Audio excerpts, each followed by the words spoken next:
c'est pas commencé. Bon, là, je vous cache pas que là, j'ai sacrément le trac. Bon, alors, le trac, c'est juste une petite peur. En fait, généralement, la demi-heure qui précède la représentation, le trac monte progressivement. Alors, j'imagine le pire, hein, me tromper dans le texte, bafouiller, avoir un trou, ne pas être compris ou ne pas être légitime. Dans ces moments-là, je me demande ce qui me pousse à me mettre dans une situation aussi anxiogène. J'entends battre ma peur et ça accentue mon angoisse. À une jeune comédienne hein, qui se vantait de ne jamais avoir le trac, la grande Sarah Bernard avait répondu « Oh, mais ça vous viendra avec le talent !» Oui, mais moi, je dois avoir beaucoup de talent. 2 semaines. Il paraît que je suis né 2 semaines après le terme. Eh ben moi, j'ai toujours considéré que c'était comme une espèce de trouille prénatale. Oui, comme une angoisse. Je pense que si ça avait tenu qu'à moi, je serais resté dans le ventre de ma mère. Et j'y serais peut-être encore. Oui, une enfance tranquille, une adolescence sans problème. Je serais devenu un vieux fœtus tout ridé. Bon, ben, c'est sûr que pour ma mère, ça aurait certainement été un petit peu pénible. Alors, ma pauvre dame, hein, toujours enceinte, hein, mais quel âge ça lui fait maintenant, hein, à votre fœtus? La cinquantaine. Des fois, j'aurais jeté un petit coup d'œil comme ça, par curiosité.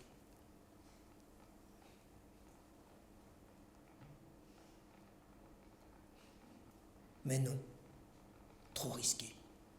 Seulement voilà, au bout de 15 jours, après les sommations d'usage, ils sont venus me chercher, au forceps. Alors moi j'ai résisté toutes mes forces, hein. Je me suis accroché aux parois utérines, je leur ai montré mes fesses, je les ai même menacés de m'étrangler avec le cordon ombilical.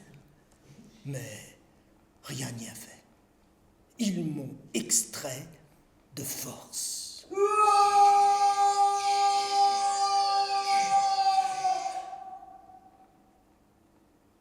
Mais qu'est-ce qui m'a fait un trouillard pareil? Mais quel âge tu as maintenant, hein? Quel âge tu as?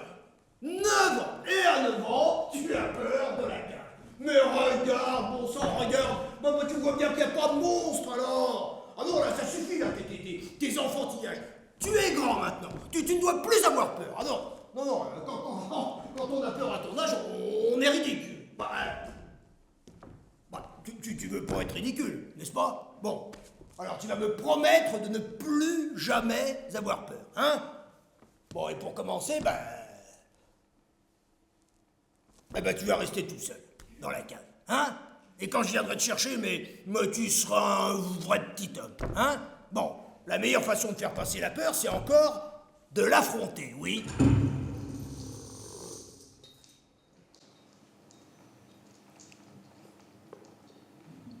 Je sais pas.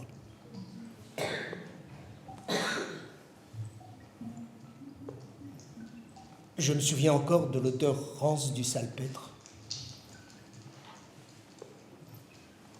de l'humidité de la terre battue.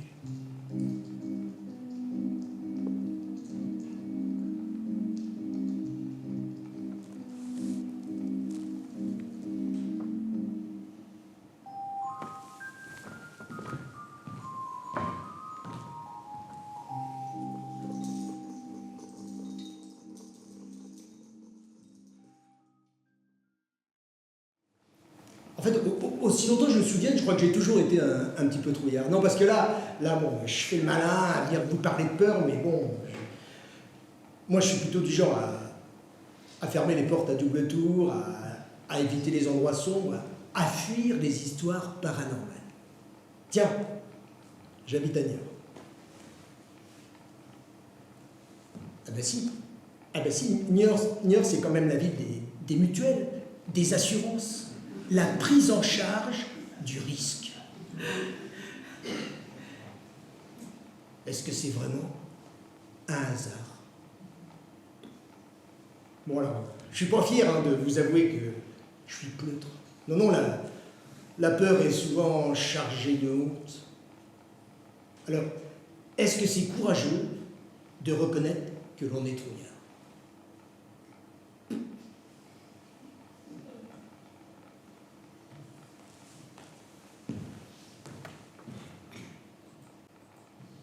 La peur, c'est simplement l'émotion du danger, certainement l'émotion la plus ancienne, la plus profonde de l'humanité. C'est un phénomène psychologique qui accompagne la prise de conscience d'un danger réel ou imaginaire, d'une menace pour l'organisme. On n'apprend pas à avoir peur. Non, non, l'humain naît avec en lui ce petit logiciel à ressentir la peur qui est situé dans une zone du cerveau qu'on appelle l'amygdale. Alors ça n'a strictement rien à voir évidemment avec l'amygdale. Soudain vous allez entendre un bruit inquiétant. Aussitôt le mécanisme neuronal de la peur s'enclenche dans votre cerveau. Le bruit est analysé par votre cortex auditif qui tente de comprendre quelle est sa provenance. Est-ce un chat? Un volet qui claque? Un attentat?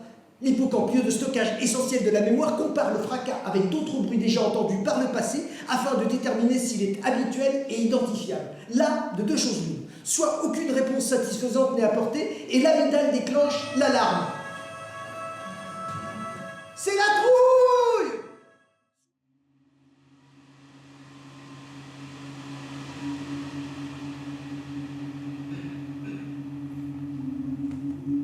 Vous croyez aux fantômes, vous? Moi non. Mais ça m'empêche pas d'en avoir peur. Les fantômes n'ont pas besoin que l'on croie en leur existence pour nous effrayer. La peur suffit à les faire exister. C'est Maupassant qui a écrit « La peur, c'est quelque chose d'effroyable, une sensation atroce, comme une décomposition de l'âme, un spasme affreux de la pensée et du cœur. » Ma grand-mère avait une peur bleue de la mort, à devenir folle.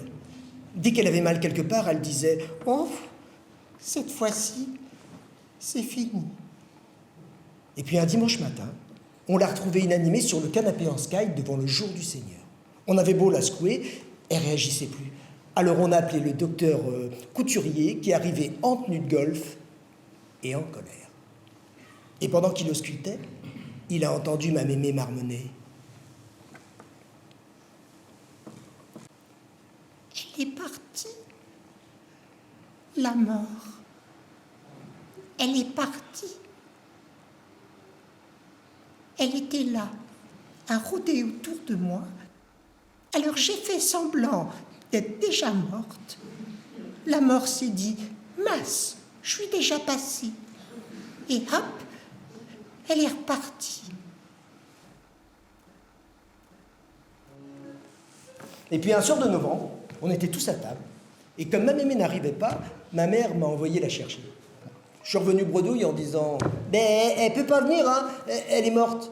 Oh, » Jésus, Marie-Joseph. Alors dis à ta grand-mère que la mort est partie et qu'elle doit ressusciter avant que le pot-au-feu refroidisse. Mémé, la mort est partie. Mémé, la mort est partie. Mémé, partie.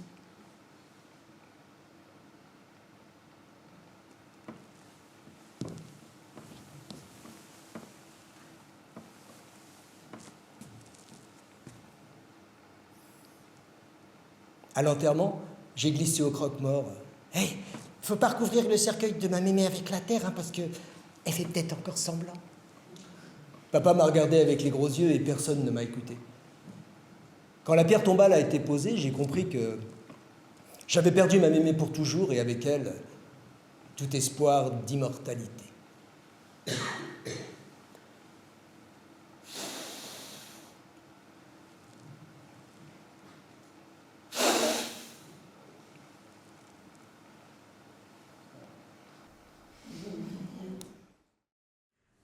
Ça va? Oh, je me demande quand même s'il a quand même pas un petit côté anxiogène. Non, mais c'est vrai, vous avez vu, il y a beaucoup de macabées. Hein. Vous avez vu, ça tombe comme des mouches. Et encore, là, c'est rien, parce que vous allez voir, après, c'est pire. Et après, c'est une hécatombe. Non, mais alors après, c'est pas forcément non plus de ma faute. Hein. Je crois que c'est aussi le sujet qui veut ça. Bah si, parce que dès qu'on parle de la peur, la mort n'est pas loin.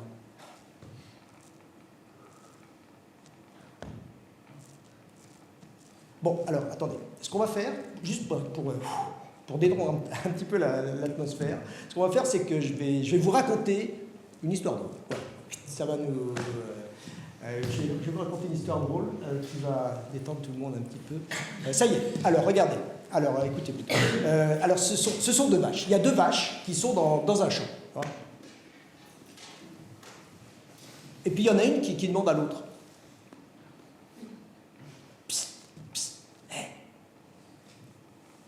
T'as pas peur de la maladie de la vache folle, toi? Et l'autre lui répond, moi? Je m'en fiche, je suis un lapin. Hein? Si, elle est bien. Si, elle est drôle, elle est bien. Hein, ça. Et puis ça fait du bien. Ça fait du bien de rigoler un petit peu. Hein? Voilà. Ça. Hein? Non, parce que. Ça détend. Quoi. Et puis, non, parce que j'ai l'impression que le rire tue la peur. Hein. Faut dire que la peur n'a aucun sens de l'humour. Ah non, c'est le genre qui se prend au sérieux, rabat-joie, peine à jouir. Tiens, eh ben ça fait combien de temps que tu travailles chez nous, toi? Ah non. Je tremble. J'arrête pas de trembler. Je sais que le patron me voit trembler. C'est bien, hein, d'autant que, bon, on est quand même dans une période d'insécurité professionnelle, hein. Je pense à Martine qui m'attend sur le parking. Martine qui attend beaucoup de moi. Bon, eh ben je suppose que c'est ta copine Martine, hein, qui t'a demandé de venir. Je vois les souliers à gland en cuir retourné du patron et devant mes Nike toutes tachées. Faut que je relève la tête maintenant. Que je le regarde dans les yeux et que je lui dise « Et puis toi, évidemment, t'as pas su lui dire non !» Pourtant, j'ai passé la nuit dans la cuisine à répéter les phrases. Je les connaissais par cœur. J'ai la bouche sèche, l'envie de vomir. Les mots restent collés sur ma langue. Bon tu vas pas prendre le risque de perdre ton job pour cette fille. Surtout que c'est quand même pas le genre à te faire une petite gâterie pour te remercier. Il y a un trou noir dans ma tête. Et tout tombe dans le trou. Mon courage, ma dignité, l'avenir de Martine. Allez, hein? Tu vas gentiment retourner dans le hangar. Et moi, je sors en baissant la tête. Je dis pas. Je dis rien. Je le déteste.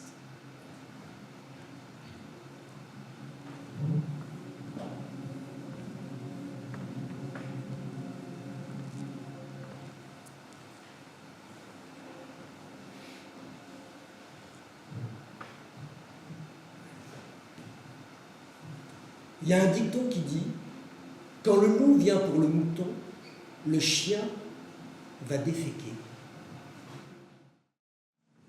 Être pétrifié de peur, faire dans son froc, prendre ses jambes à son cou, avoir les miquettes à zéro, la peur au ventre, le corps parcouru de frissons, le visage qui blêmit, le cœur qui bat la chamade, le front trempé de sueur, les cheveux qui se dressent sur la tête, les jambes qui flageolent, le souffle coupé,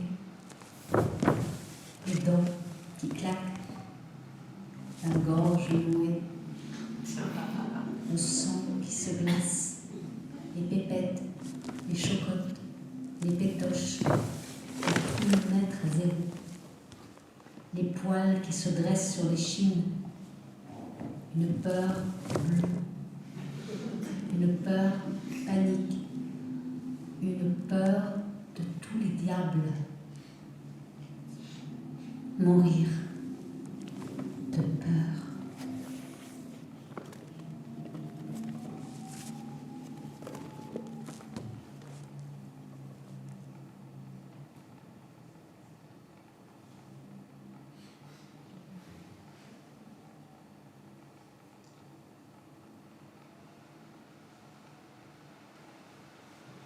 Et le pire, c'est que des fois, on aime avoir peur.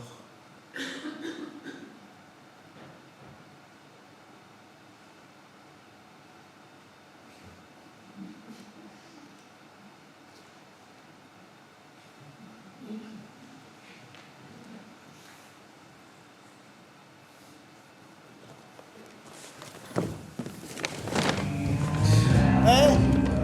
Comment savoir si on est là, je suis courageux? Parce que moi, si ça se trouve, je suis courageux et je ne le sais pas. C'est vrai qu'on n'apprend pas à devenir courageux. On n'est pas non plus courageux. C'est les circonstances qui décident. Les circonstances qui font qu'on cède à la peur ou alors qu'on est poussé au courage. Tiens, quand j'allais chez ma grand-mère, vous savez, celle qui avait peur de la mort, et que je traversais la cour de sa ferme, et ben les oies me poursuivaient pour me pincer les mollets. Alors moi je courais pour leur échapper. Et puis un jour, bon ben je sais pas pourquoi, j'ai fait demi-tour et je les ai coursés à mon tour. Et ben les oies se sont enfuies et elles ne m'ont plus jamais attaqué.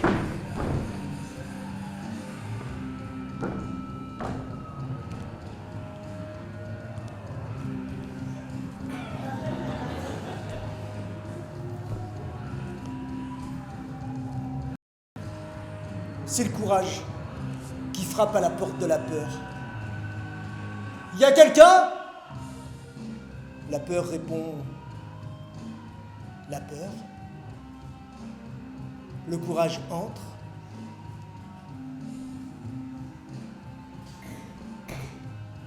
Personne.